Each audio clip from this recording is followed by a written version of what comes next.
Alan, Ay, nako. partner. Una lang benggay natin kagad to. Naghamon. I think it's Last week? last week. Yeah. Last week, naghamon to. Sabi niya hinahamon niya lahat ng mga politiko na mag-resign. Sinagot siya nung I think it's kapatid si Lino. Si Lino. Hinamon siya. Bakit niya daw hindi umpisahan sa kanyang sarili, di ba? Yun yung mahirap eh. Yun yung pinakamahirap na part. Yung kamag-anak mo ang nagpo-push sa'yo Totoo. na mag-resign. Ngayon, nagpa-presscon kanina. Alam mo yung presscon? Matindi. Sabay bawi.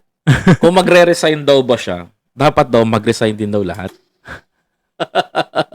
Dapat daw, kung magre-resign man siya, dapat may mga sumunod. Hindi pwedeng sabihin yata na siya lang, ikaw na lang. Hindi, ganito yan eh. Alam mo partner, if you are watching right now, Senator, no, mawalang galang ho, no, nagkukomento lang ho kami.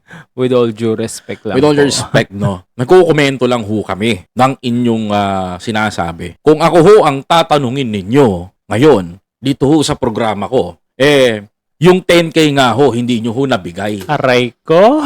Yan ho kayang mag-resign pa kaya? Magagawa nyo pa po ba yan? Parang dun pa nga lang sa 10K, wala nang word of honor eh. Wala nang word of honor yung Dun pa kaya sa pagre-resign? Pagre-resign. Pero meron malay mo, mabangon niya yung kanyang credibility partner. Hoping. Let's Mabangon niya yung kanyang credibility patungkol dun sa 10K. Dito, subukan mo mag-resign. Diba? Huwag mong subukan, gawin mo na lang din. Hindi, sa akin nga kasi parang walang planong walang planong mag-resign to.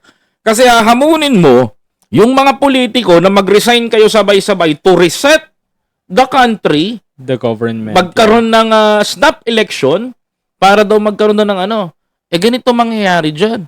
Alam mo, nagulat ako sa komento ni former Senator Drilon. Yeah.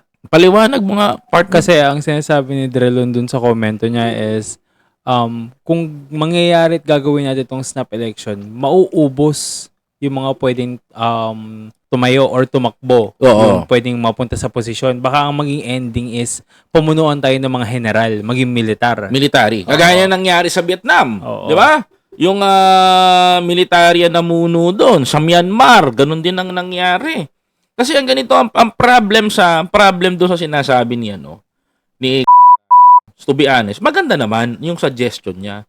Kaso nga lang hindi naaangkop sa panahon ngayon. Tsaka hindi siya pang long-term resolution eh. Kumbaga para magbe-build pa to ng panibagong chaos sa taong bayan eh. Oo, panibagong pagkatalo ang Panibagong gulo. alam mo ito naalala mo, balikan lang natin, sino dito yung mga nakaabot, yung mga Marcos loyalists na nanonood sa atin ngayon.